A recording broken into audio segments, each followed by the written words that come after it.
guys, I'm Ben and welcome to the first episode of Essential Metal EPs. On this episode, we will look at 5 of my personal favorites and what makes them so great, at least in my opinion anyway. Growing up as a fan of multiple musical styles, I never really liked EPs, I've got to say. They always sort of seemed like a sort of cop-out, at least to a younger me. So in many cases, I ignored them. I had the incorrect attitude that bands saved their best material for their albums, and so by default, EPs must be some half-assed material that, wasn't going to make the cut on the album. I think in other genres of music, there is some truth to that. However, in metal, it's most definitely not true. Metal seems to have always been a genre that was fully embracing of the shorter forms of release, like EPs and splits, for example. Most likely due to the underground nature of metal itself and the concomitant lack of funding that comes from indie labels or self-release. I'm always going to be an album guy. I hate playlists and streaming, but there are many great metal EPs that deserve their place of glory among the classic metal albums. So let's have a look at a few. These aren't ranked in any order, just 5 EPs I love. So with that said, let's get into it. First, we have the mighty Swedish legends Dismember and their killer EP, Pieces.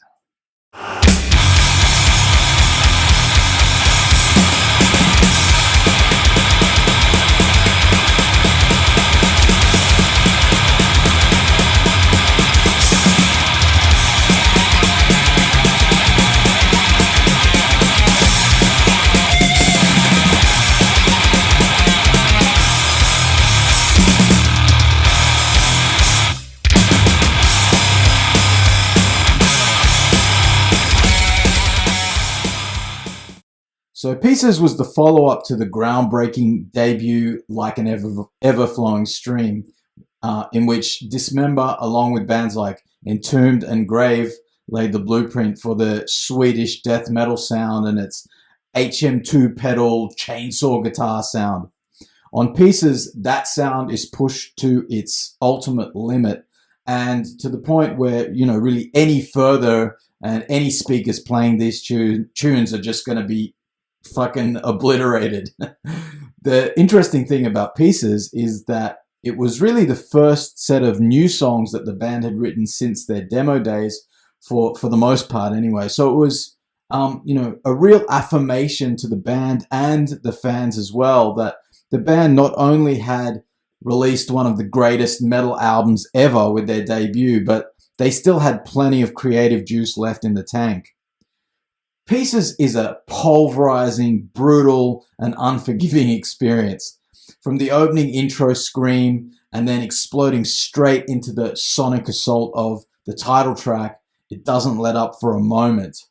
There's a sort of punk-like frenetic energy that Dismember are so good at, and it's in full force on Pieces.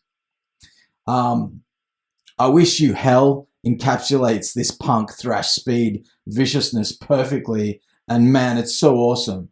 Carnal Tomb and Soon to Be Dead both absolutely slay too. David Blomqvist's solos are pretty short and sweet, but always extremely tasty. The music isn't about flash at all, it's just pure, unrelenting chainsaw butchery.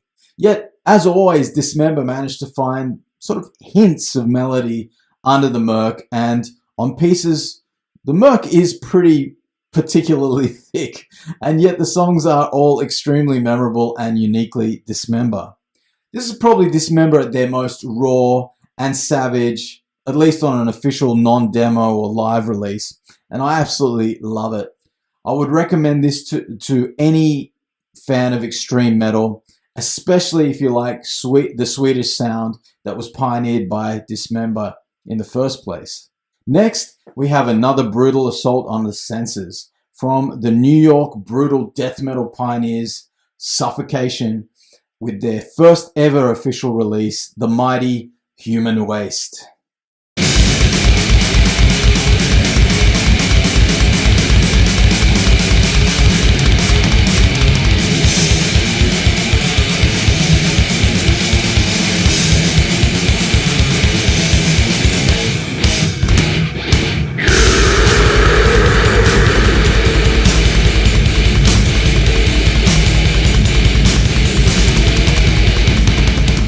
So this is my personal favorite thing Suffocation ever did. There's just something so perfect about this EP. Between the vicious guitar tones and Frank Mullen's inhuman vocals, combined with the fantastic and memorable songwriting, it's really top shelf death metal, brutal and nasty.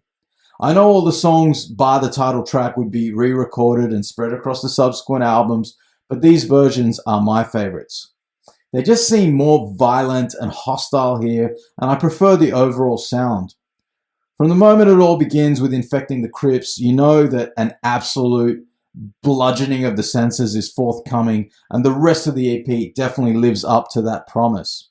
Mass Obliteration and Jesus Wept are also favorites, and they're great examples of how you can pulverize and yet be memorable at the same time. Fantastic lead playing, of course, from Terrence Hobbs across the board, and Mike Smith is decimating skulls on the drums. The whole band was really on fire at this point. You know, they were young, hungry, and ready to just fucking annihilate, and I love it. Awesome stuff. Next, we have a band that has a long career releasing only EPs, splits, demos, and singles with no albums yet to their name, spanning a career that began all the way back in 1987 until today.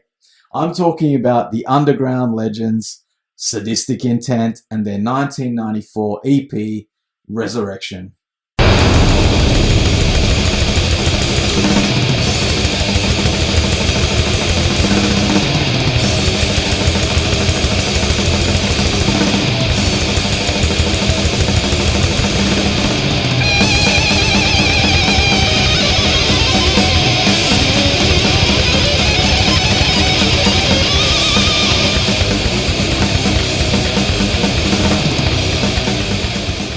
To me, Sadistic Intent epitomizes classic underground death metal in its purest form.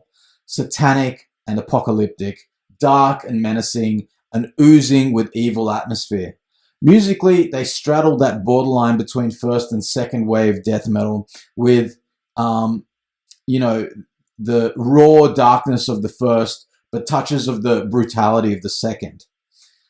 Resurrection begins with the title track instrumental, which is pretty much about as epic an intro as you can get before exploding into the next track, Asphyxiation, with a riff so pummeling it's almost indiscernible. But quickly some of the murky smog clears and reveals the cemetery-smelling riffs and evil intent.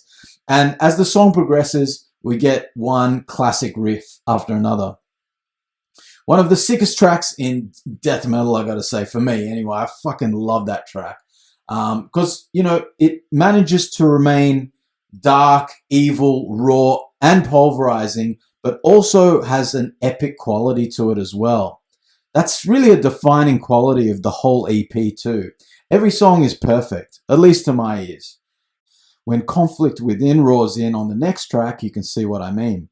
The vocal approach sounds like that demon on the artwork is the one doing the singing, and it's gross and awesome.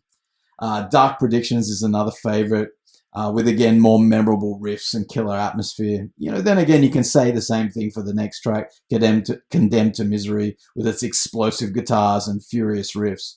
The EP closes out with another epically dark and evil sounding instrumental track in A Mass of Tortured Souls, and it's fucking awesome.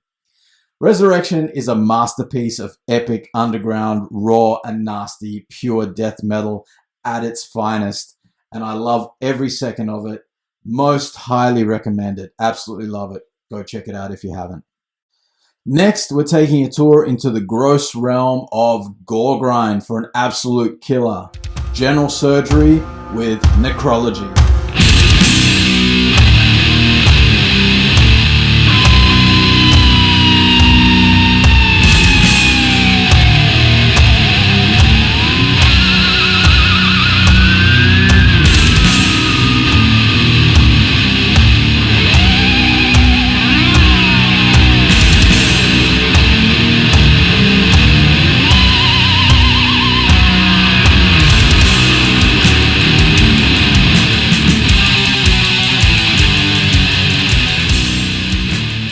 So General Surgery from Sweden were one of the first and best Carcass clones.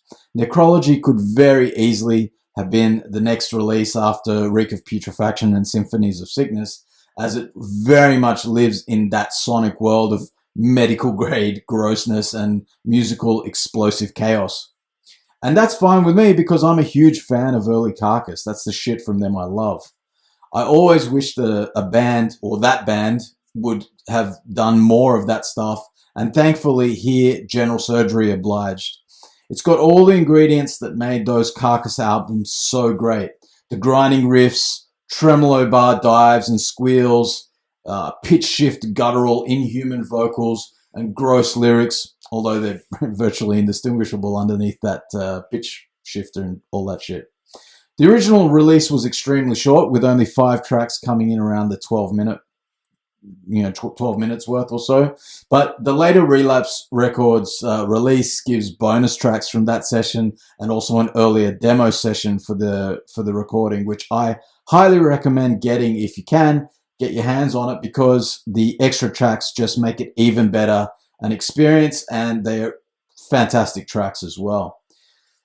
You know, it's hard not to discuss this EP without referencing early Carcass because it is totally derivative in that way. And, you know, usually when things are so much of a clone of others, it can be a real turnoff for me. But General Surgery not only successfully cloned the sound and feel, they also managed to clone Carcass's ability to write amazing songs in this genre. Songs that are equally memorable and savage and awesome. And that shows what an immensely talented band they were in their own right at that time. I really adore this EP. I love it as much as I love those first 2 Carcass albums, and they're some of my all-time favorite albums, especially Symphonies, and I highly recommend it.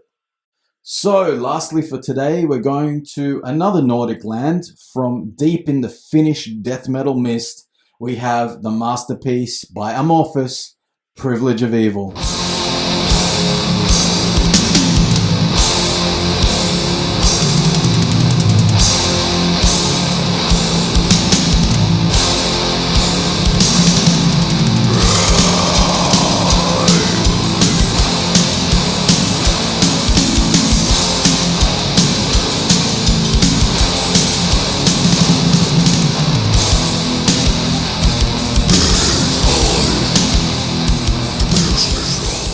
This is one I discovered many years after the fact and was shocked at how pure and awesome the death metal was on the EP. I knew Amorphis from Tales of a Thousand Lakes and forward, so my perception of them was more, you know, I guess doomy and progressive. I always like Amorphis, but they never really blew me away, you know, in a major way anyway. I like them, they're cool and everything, but not one of my favorite bands. So when I discovered Privilege of Evil and heard the very first track, Pilgrimage of Darkness, my socks were promptly knocked the fuck off. One track after the next of pure Finnish death metal dripping in frozen atmosphere and epic grandeur followed, and I knew I'd discovered a recording that would become an all-time favorite of mine. Everything on Privilege of Evil just sounds so much more evil and menacing, raw and savage, yet extremely musical. Even though I like how proggy they would become, you know, showing off their musical chops and everything, it's all cool, but it doesn't move me anywhere near as much as this EP does. Here they sound so heavy and atmospheric without losing any of the power or sinister edge. I don't think they really ever came close to that sound on anything else they ever did. For me, this is Amorphis' masterpiece and one of my all-time favorite recordings. Every song is great. The opener I mentioned, Black Embrace, rules. The title track is fucking amazing. Misery Path, vulgar, necrolatry.